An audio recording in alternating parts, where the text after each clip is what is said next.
From the station working for you, this is Good Morning Indiana, streaming now. An overnight crash sends 2 people to the hospital. Now at 4:30, the latest on their condition and the moments leading up to the crash. Plus, Indianapolis will end the year with a record number of homicides. This morning, how grant money is helping to fight crime in the Circle City.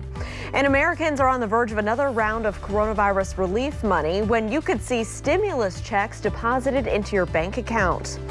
It is Tuesday here, the week of Christmas, so thanks for waking up early with us to start your day. I'm Lauren Casey with Alyssa Donovan in with us again this morning. And Alyssa, I know this is kind of the warmer part of the week, but I'd say the wind kind of hit me in the face as I was walking into work this morning. It's a little chilly out there right now. Yeah, a little bit of a chill in the air, and as you said, that's due to those winds. Those are a little bit strong yet this morning. They're going to start dying down, and then we are going to be left with a much calmer day today, and we are going to see some sunshine as we continue this brief warming trend before we start seeing those temperatures drop off. As we head through the morning, we are in the 30s right now. We do have high pressure that's moving in, so we have a little bit of cloud coverage over the area. That's going to be cleared out as that high pressure takes control today. So cloudy skies to start, mostly sunny to end. 43 degrees for our high, which is about 10 degrees above average for this time of year. Those winds are going to be light later today as well. Now, looking ahead to the holiday, we do have some changes on the way. I'll have those details in just a few minutes. All right, Alyssa, thank you. Let's take a look at traffic as you're heading out on the roads this morning.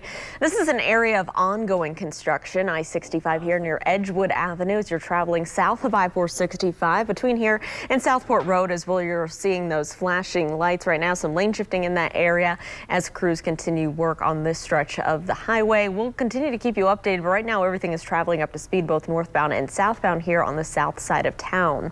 So this morning, Metro officers are investigating a crash involving a trash truck. This crash happened just after 1 o'clock this morning along Kessler Boulevard and College Avenue.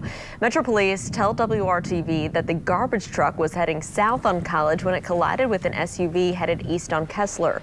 Police say this at the scene say that 2 men from the SUV were taken to the hospital for their injuries. This morning, their conditions have not been released. Of course, we'll bring you an update just as soon as we learn more. With more than 230 homicides in Indianapolis this year, 2020 will be remembered for record-breaking violence.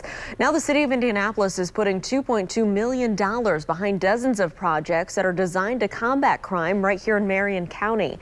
The grant money is helping the Boys and Girls Club of Indianapolis fund its evening reporting program. The program serves as an alternative to juvenile detention. Maggie Lewis is the CEO of the Boys and Girls Club. She says the evening reporting program is a year-round and it serves about 100 kids by keeping them off the streets after school. We're working with juveniles, young folks who've gotten caught up in the system, ages 12 to 18, and our goal is to help them get removed from that and help them get back on the right path, if you will. So every evening they're checking in with a team member from the Boys and Girls Club, let them know what's going on. And again, we literally go to their houses and pick them up and bring them to one of the clubs and work with them throughout the evening. Well, the Boys and Girls Club of Indianapolis is one of 25 organizations receiving grant money. Americans are on the verge of getting a bit of help from Washington, D.C. As John Lawrence reports, the $900 billion pandemic relief bill will soon be sent to President Trump's desk for his signature. Shortly before midnight on Monday, a major accomplishment. Stars aligned in the sky tonight, and I think that's an important symbol of what happened on the Senate floor, that we passed a $900 billion relief package. The bill includes stimulus checks for many making below $75,000 a year and roughly $284 billion in small business loans. It also promises money for vaccine distribution. None of us think any of this legislation is perfect.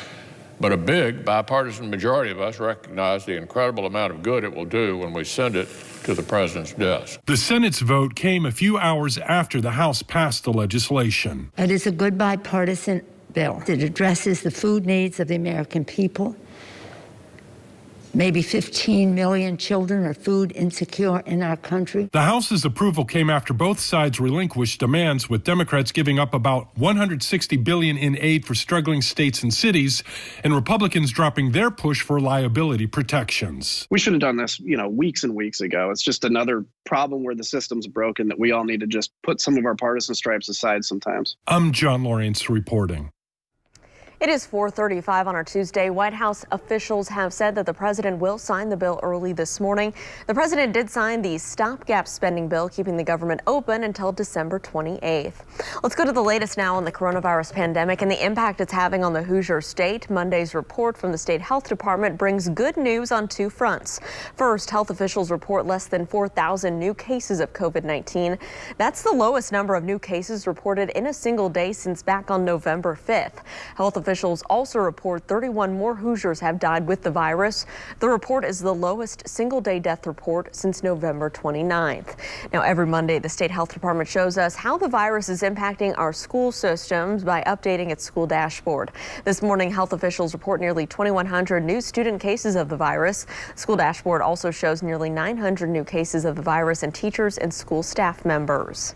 And a new COVID mutation seen in the United Kingdom is raising some alarms. Scientists believe this variant could spread up to 70% faster than the current strain. But an expert at Butler University tells WRTV this new evidence is not unusual and there's no reason to panic. There's a lot of unknown, which is not uncommon because we're dealing with a virus. This is actually part of the process. It's kind of a seesaw or sort of an arms race kind of thing where, while we humans are working to come up with a solution, the virus is doing its own thing. And then so we kind of tend to, it's like this biological chess game, so to speak.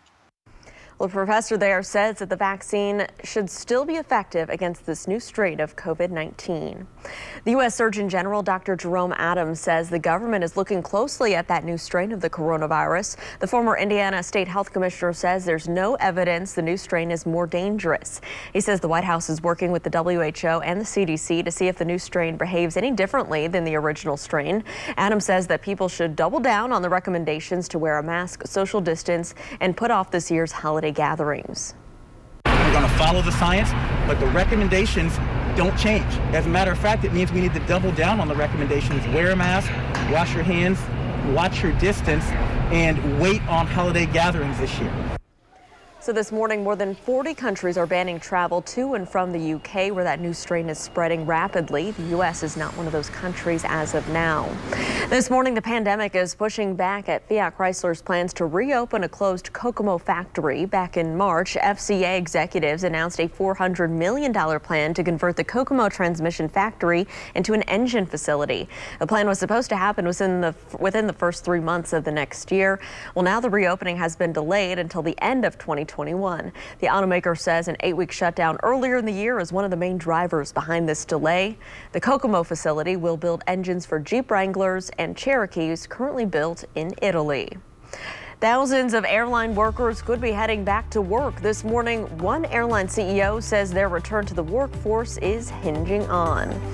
Plus, impressive sights out of Hawaii show a Kilauea volcano erupting on Monday. Just after the break, we'll have the latest on the volcano's activity this morning. Alyssa. And we are in the middle of a bit of a warming trend that's going to take us through tomorrow. Then much colder air filters into the area. I'll have all the details on our holiday forecast coming up next.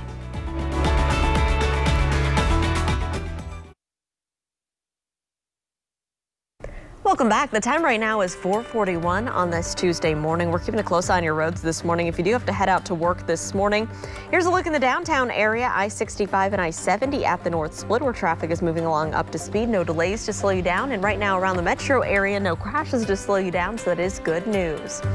Well, a Central Indiana County Councilman is facing felony charges this morning. An investigation by state police led to child solicitation and pornography charges being filed against Madison County Councilman Steve Sumners. State troopers say that Sumner performed sexual acts with a girl under the age of 16 in the last 2 years. Investigators say they found more than 130 images of child pornography on Sumner's phone. The 52-year-old represents Madison County District 2. Zionsville Police Department is welcoming a new member to the force, a canine officer named Mika. Mika is a 1-year-old Belgian Malinois, and it's mixed with a German Shepherd from Hungary. Mika trained in Denver, Indiana, and will be used for detecting drugs, tracking, and protecting officers. Her handler is Officer Joff Stutzman, who previously worked with another canine which died from cancer last summer. Mika and Officer Stutzman will soon begin patrolling together. Very cute. Well, American Airlines employees employees furloughed in October could be heading back to work. The company's CEO says if a new stimulus bill is passed into law, he can rehire roughly 19,000 workers. The pilots, flight attendants, gate agents, and others were let go when the CARES Act ended back on October 1st. American Airlines says the furloughed workers would receive pay and benefits retroactive to December 1st. Their jobs would be safe from further furloughs until the end of March. A volcanic eruption in Hawaii has reached its climax for now. Staff from the Hawaiian Volcano Observatory says that the volcano on the Kilauea has stabilized within the crater and it's leaving a lava lake. Experts don't expect any widespread threats and no one had to be evacuated. The eruption also triggered a small earthquake in the area. Some residents say they aren't worried and it's like a normal day at the volcano. If there was a lot to worry about, none of us would be standing here. That park would be closed and everything. So it is contained from their pictures. It's way down. That caldera was almost 1,500 feet deep, and it's filled up 300 and something feet. So it's still really deep. So that lava's got a long ways to go to do anything. Well, Kilauea has been in a state of non-eruptive unrest since the end of the 2018 eruption. It destroyed hundreds of homes, and there's been signs of more activity since September. It is 4:44, and back here at home, we got to get a check of our current conditions outside right now. Alyssa, what can people expect as they head to work early this morning? So it is a little chilly this morning. Temperatures are in the 30s, but it feels a little bit more like the 20s right now, and that's because of those winds right now out of the west, about 10 miles per hour. We are going to see those die down a little bit as we head through the day. We have high pressure that's building in from the west. Right now, though, we do have quite a bit of cloud coverage across the area. That's just due to this disturbance that moved through overnight. Some lingering clouds expected this morning and into the early afternoon before we start to see that clear out, and we will see mostly sunny skies later today. So here's what I'm talking about.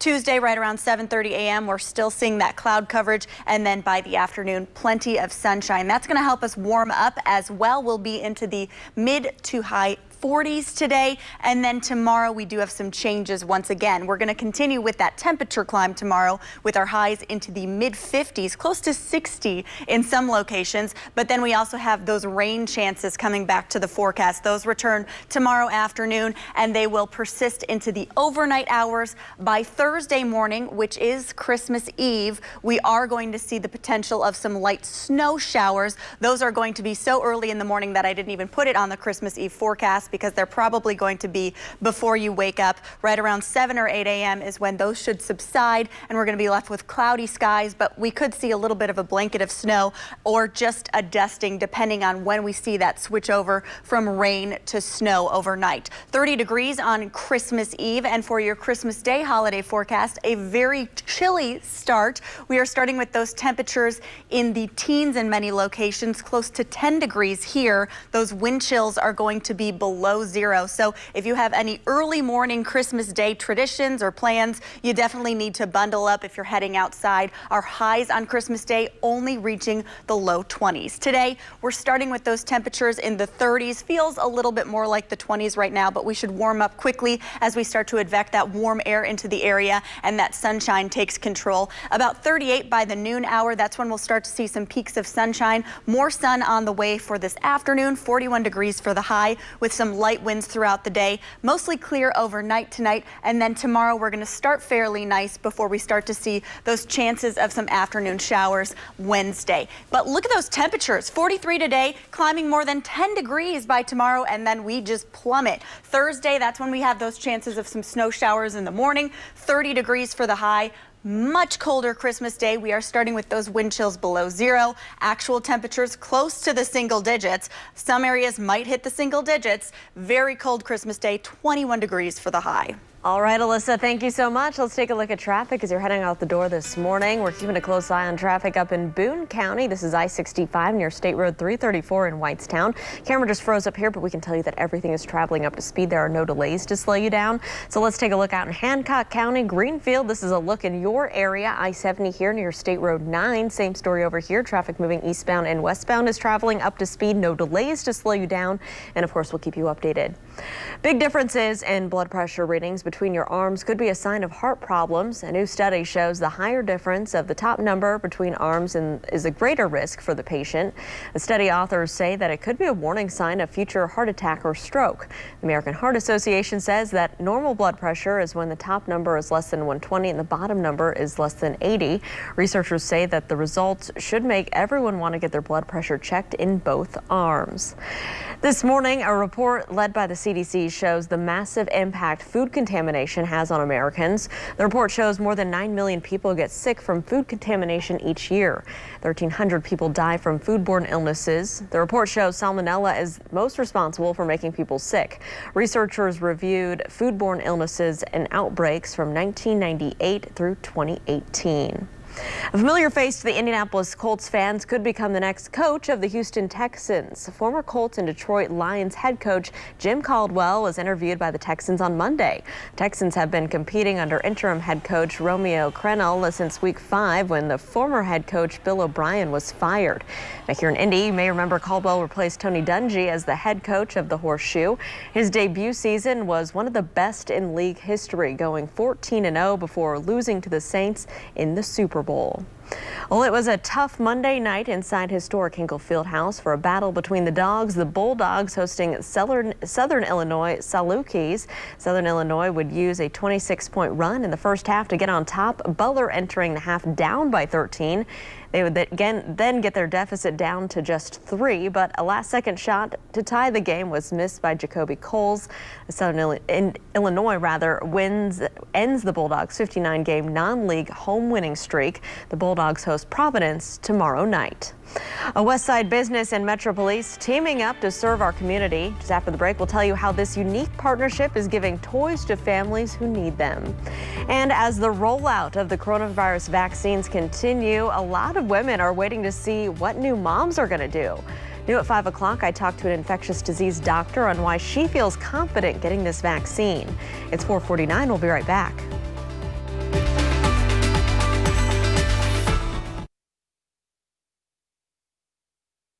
Welcome back. It is 4:53. Here's a live look right now at traffic on I-465 and West 21st Street. You can see traffic over on the west side is moving along up to speed at this early hour. No crashes or issues, just slow down your Tuesday commute. Well, Santa has a lot to do this time of year, so any extra help he can get is certainly welcome. That's why IMPD officers in a West Side tattoo business are teaming up to lend a helping hand, proving the value of working together. Officers from IMPD Southwest District stopped by High Caliber Tattoo to pick up a huge pile of donated toys. Business owner Bobby Easley and fellow employees started this toy drive to assist Southwest District officers who are working in the field. The officers will give out the toys to the kids who might be in a difficult situation. They need a lot more help because they're actually the ones that are out there interacting with the kids and the families. They see them firsthand, so we feel like they're the ones that actually could make the impact when they give the toy to the family, you know, after a crisis event, something like that. Easley generously offered customers who brought in a toy a discounted rate. He says he had some very generous customers in return. Love that story. So despite the pandemic and thanks to your generosity, the 20th annual WRTV Toy Drive was one of the most successful years we've ever had. This was the scene on Monday at Grace Church Care Center, one of our community partners. Families selected gifts for their children. The center serves families in Hamilton and Northern Marion counties year-round. It's a lot of work, it's a lot of logistics, it takes lots of volunteers, but we do it because in the care center we believe in providing hope, and so it's a lot more than just giving out groceries or giving out toys. We believe in loving families well, caring for families well, and especially the Christmas season, we really want to just love families, care for them, provide for them, but even more than that, again, we want to help provide hope.